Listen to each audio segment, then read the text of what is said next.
자, 반갑습니다. 배동찬 교수의 맛있는 도원 이야기 배동찬입니다. 자, 여러분 반갑습니다. 오늘 6.17 부동산 대책이 나왔죠? 그런데 말입니다. 그래요. 6.17 부동산 대책인데 왠지 모르게 웃음이 나오는 것 같아요. 어떻게 보면 부족한 제가 정부의 발표에 부정하고 싶은 마음은 없고요. 이러한 정책 발표로 인해서 규제 지역에 묶인 분들 입장에서는 좀 다소 일시적이겠지만은 곤란을 겪을 가능성이 좀 높아졌지 않겠습니까? 그런데요, 정부의 대책을 보면 그냥 웃음이 나와요. 그럼 제가 왜 이처럼 웃음이 나오냐? 저 개인적인 생각을 말씀드린다면요. 지금의 정부 발표는요, 누구나 다 예상하는 내용이라는 거죠. 또한 누구나 다 알만한 내용이다라고 말씀을 드릴 수 있다는 얘기입니다. 즉, 좋게 말씀을 드리면요, 투자자들이고요. 또한 나쁘게 말씀드리면 투기자들 아닙니까? 그런 분들 입장에서 본다면 누구나 좀 대부분 예상 가능한 대책이었다라고 말씀을 드릴 수 있다는 얘기예요. 아무튼 오늘 발표한 정부 대책의 돈 되는 핵심만 좀 요약을 해서 말씀을 드리면요. 먼저 6.17 부동산 대책의 원인인데요. 서울의 주거 아파트 가격 변동률이 4월 말에 이 빨간색이 4월달 말에 바닥을 찍었죠. 그리고 5월 초부터 이처럼 반등을 하기 시작했다는 얘기예요. 실제적으로 서울이나 대전, 세종, 인천, 군포 등등 이런 지역의 아파트 가격들이 상승하고 있다라고 말씀을 드릴 수 있겠죠. 또한 법인의 부동산 취득 또한 증가되고 있음을 우리는 알 수가 있겠죠. 따라서 정부는 다음 화면과 같은 부동산 규제 정책을 피겠다는 거죠. 부동산 규제 정책의 대응 방향인데요. 투기 수요 건절, 실수요자 보호라는 원칙 아래 주택시장 가열 요인을 차단하고 기존 대책의 후속 조치를 차질 없이 추진하겠다는 거예요. 첫 번째로 본다면 비규제 지역에 집중되는 투기 수요 유입을 차단하기 위해 수도권, 대전, 청주 대부분의 지역을 조정 대상 지역, 투기 가열지구로 지정을 하고요. 두 번째로 보면 개발 호재로 인하여 상승이 우려되는 서울국제교류협력지구 인근 지역에 대해서 토지거래 허가구역으로 지정을 추진하겠다는 겁니다. 세 번째로 보면 갭 투자를 차단하고 실수요자 보호하기 위해서 규제 지역의 주택담보대출 실수요 요건 및 전세자금 대출을 강화하겠다는 거죠. 그리고 네 번째로 본다면 재건축 안전진단의 투명성과 공정성을 높이고 정비사업조합원의 분양 요건을 강화하는 등 정비사업 규제를 정비하겠다는 거고요. 다섯 번째로 본다면 주택 매매 임대 사업자의 주택담보대출의 레버리지를 활용한 투자 유인을 억제하고 가세 체계를 정비하여 법인을 통한 세금 회피를 차단하고 여섯 번째로 본다면 12.16 부동산 대책 및 수도권 주택 공급 기반 강화 방안의 후속 조치를 조속히 차질 없이 추진하겠다는 거죠. 이러한 대책이 핵심이다라고 말씀드릴 수 있을 것 같고요. 그렇다면 이러한 핵심적 사안들을 하나씩 정리를 한번 해볼까요? 먼저 조정 대상 지역 및 투기 가여지구 지정인데 현재 조정 대상 지역에서 이제 추가로 경기도 대부분의 지역이 조정 대상 지역으로 묶였죠. 다만 김포, 파주, 연천, 동두천, 포천, 가평, 양평, 여주, 이천, 용인, 처인, 기탕 등등 이런 지역을 제외한 지역이 이제 조정 대상 지역으로 묶였고요. 인천 같은 경우에도 강화와 웅진을 제외하는 지역 이제 조정 대상 지역으로 묶였고요. 대전, 청주 등들도 이처럼 조정 대상 지역으로 묶였다는 거예요. 그리고 투기 과열 지구는요. 서울의 전 지역과 경기도 가천, 성남 분당 수종, 광명, 화남, 수원, 안양, 안산 단원, 구리, 군포 의왕, 용인 수지 기흥, 화성, 인천의 연수, 남동 소구, 지방으로 본다면 대구 수성구, 그리고 세종, 대전, 동구, 중구, 서구, 유성구라는 거죠. 이처럼 투기 과열 지구나 조정 대상 지역이 확대되었다라고 말씀을 드릴 수 있을 것 같아요. 그러면 이처럼 조정 대상 지역이나 투기 과열 지구로 지정이 되면 금융 부분에서 가계대출을 본다면 2주택 이상 보유 세대는 주택 신규 구입에 대한 주택담보대출이 금지되고요. 1주택 세대는요, 주택 신규 구입을 위한 주택담보대출 원칙적 금지되고요. 예상 있겠죠. 고가주택, 시가 9억 초과될 경우에는 실거주 목적 외에 주택담보대출이 금지된다는 얘기예요. 물론 예조항은 아래와 같고요. 지정효과 두 번째로 본다면 사업자 대출인데요. 조정 대상 지역이든 투기 과열지구든 주택 매매업, 임대업 이외 업종 사업자의 주택 구입 목적의 주택담보 기업자금 대출 신규 취급 금지가 되고요. 지정효과 세 번째로 본다면 세제 정비 사업인데요. 조정 대상 지역에서는 다주택자, 양도소득세, 중과세, 장특공 배제, 2주택일 때는요. 양도소득세가 플러스 10%가 가산되고요. 3주택 이상일 때는 플러스 20%가 가산된다는 얘기죠. 다만 2020년 6월까지 10년 이상 보유 주택 양도시에는 중과세 배제가 되고요. 장특공이 적용된다는 얘기고요. 분양권도 주택수에 포함이 되고요. 2주택 이상 보유자 종부세 추가 가세가 되고요. 2주택 이상 보유자 보유세 세부담 상한이 상향되고요. 일시적 2주택자의 종전주택 양도 기간이 2년 이내 양도에서 1년 이내 신규 주택 전입 및 1년 이내 양도로 변경된다는 얘기죠. 또한 투기 과열지구에서는 재건축 조합원 지위 양도가 제한되고요. 조합원 분양권 전매도 제한되고요. 정비사업 분양 재당첨도 제한이 된다는 얘기입니다. 지정효과 네 번째로 본다면 조정 대상 지역에 보면 분양권 전매 제한이 있고 투기 가열지구로 본다면 주택가 분양권 전매 제한이 있다는 얘기고요. 기타 사항으로 본다면 3억 이상 주택 취득 시에는 자금 조달 계획서 신고 의무화가 있다는 거고요. 기존에 있는 주택 보유 현황과 현금 증여 등 신고 항목을 확대하고 투기 과열지구는 9억 원 초과 시에는 증빙 자료를 제출해야 된다는 얘기입니다. 또한 개발 호재 지역 토지 거래 허가 구역 지정되고요. 잠실에 개발 사업이 있죠. 또한 영동대로의 복합 개발 사업 이런 사업 부지 주변에 이제는 관할구청장의 토지 거래 허가서가 필요하다는 얘기죠. 매수를 한다면 투기적 주택 수요에 대한 조사 체계 강화인데요. 개발 호재 등 가열 우려 지역에 실거래 기획 조사 시행하고 송파구 잠실동, 강남구 삼성동, 용산구 등등에서 자금 조달 계획서 제출 대상 및 증빙 자료 제출 대상이 확대되었죠. 주택담보대출 및 전세자금 대출 규제 강화인데요. 규제 지역 내에 주택담보대출 취급 시에 전입, 처분 요건을 강화하고요. 보금자리용 대상, 실거주 요건을 부과되고요. 갭투자 방지를 위한 전세자금 대출 보증 이용 제한이 강화되고요. 주택도시보증공사 전세대출 보증 한도도 축소된다는 얘기죠. 정비사업 규제 정비인데요. 재건축 안전진단의 투명성, 공정성이 강화하고 거주 요건을 갖춘 경우 조합원 분양 신청을 허용한다는 거예요. 즉 수도권 투기 과열지구의 재건축일 때는 2년 이상 거주를 해야지 조합원 분양 신청을 할 수 있다는 얘기죠. 따라서 거주를 안 한다면 이제 조합원 분양 신청도 못한다는 얘기지 않겠습니까?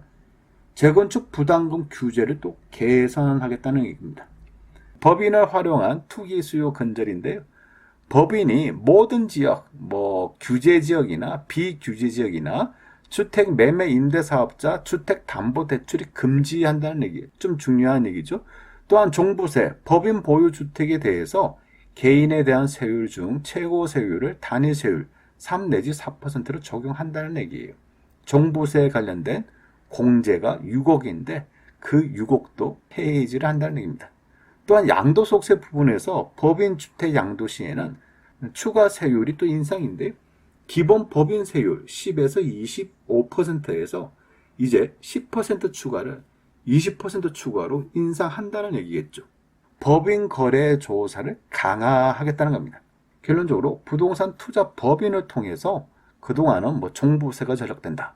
양도소득세가 전락된다. 그런 차원에서 개인들이 부동산 투자 법인들을 좀 많이 만들었지 않습니까? 그래서 법인을 통해서 대출도 받고 종부세나 양도소득세도 적게 내고 이런 것도 이제 다 규제를 하겠다는 거죠.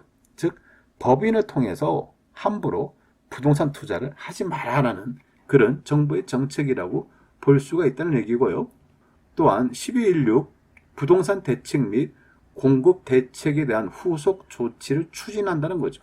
조치의 계획으로 본다면 종부세, 양도세 강화, 임대 등록 혜택 축소, 불법 전매 청약 제한 강화 등 법률 개정 사항을 하반기 중에 신속히 개정을 완료해서 추진을 하겠다는 겁니다. 기타 수도권 주택 공급 기반 강화 방안, 즉 5.6 부동산 대책이었죠. 후속 조치들을 이행한다고 합니다. 굉장히 길죠? 요거 읽어 나가는 것만 해도 한 10분 이상이 걸린 것 같아요. 그만큼 지금 정부는 집값을 잡겠다는 강력한 의지를 엿볼 수가 있다는 거예요. 이 정도로 뭐 읽어 나가는데도 한 10분 정도 걸리지 않습니까?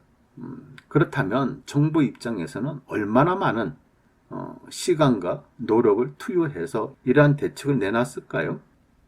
그럼 앞으로 부동산 시장을 놓고 본다면요. 먼저 저 개인적인 생각인데 규제 지역으로 묶인 지역에서는 당연히 일시적인 타격을 예상할 수가 있겠죠. 그런데 말입니다. 여러분들은 혹시라도요, 이 대책이 최선의 대책일까? 뭐 최고의 대책일까? 이런 생각을 한번 안 해보셨나요?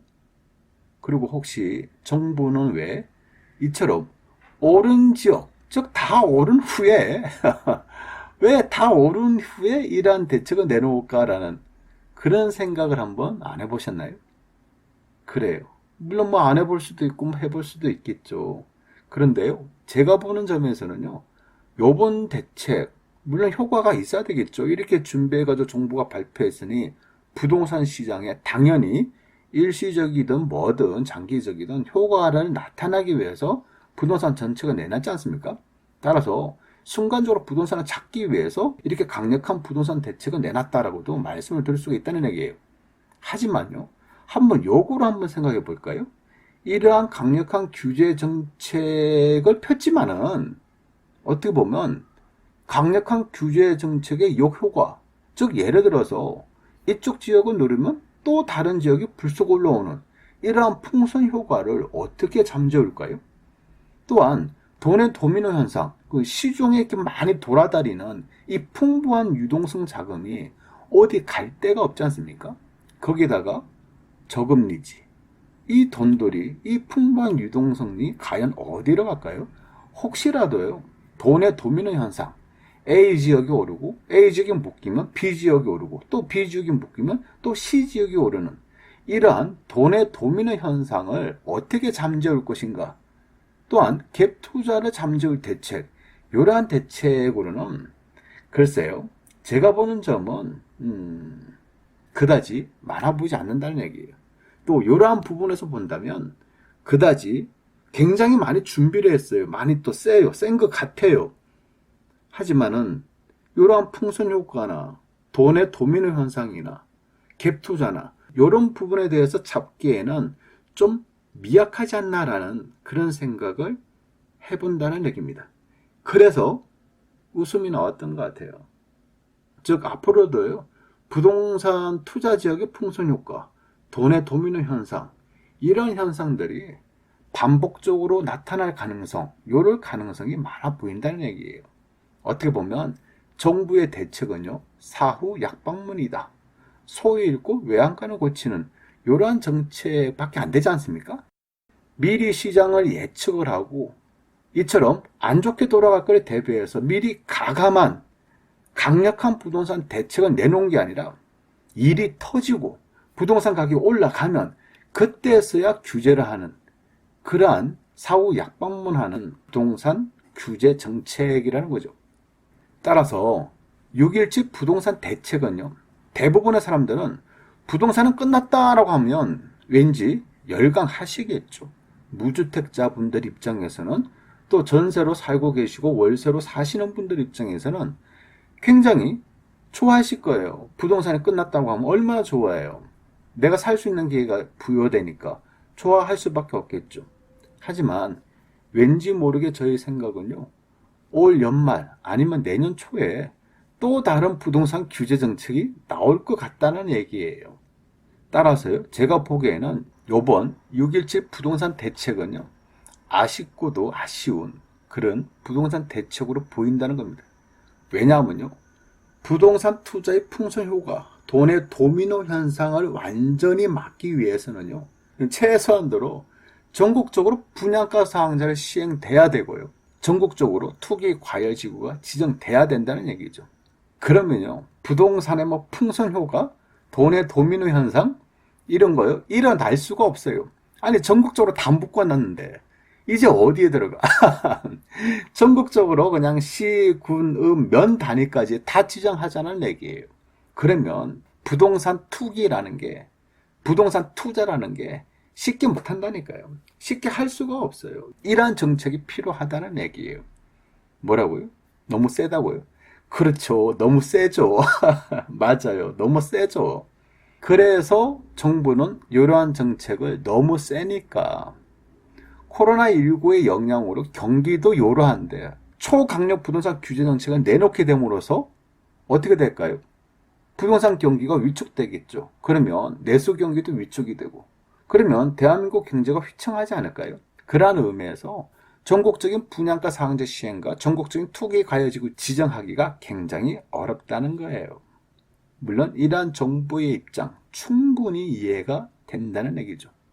아무튼 저 개인적인 생각으로 본다면요, 이번 6.17 부동산 대책은 다소 아쉬우면서도 그나마 뭐 감사할 따름이죠. 아쉽다는 것은 더 강력한 부동산 대책이 나오게 됨으로써 어느 정도 부동산 가격을 좀 잡아야 되는데 아직도 틈이 있다는 거예요. 그러한 부분에 대해서 아쉬운 것 같고요. 그나마 또 다행이라는 얘기는 그러한 틈이 있기 때문에 또 부동산 경기가 또 돌아간다? 좀 돌아가지 않을까요?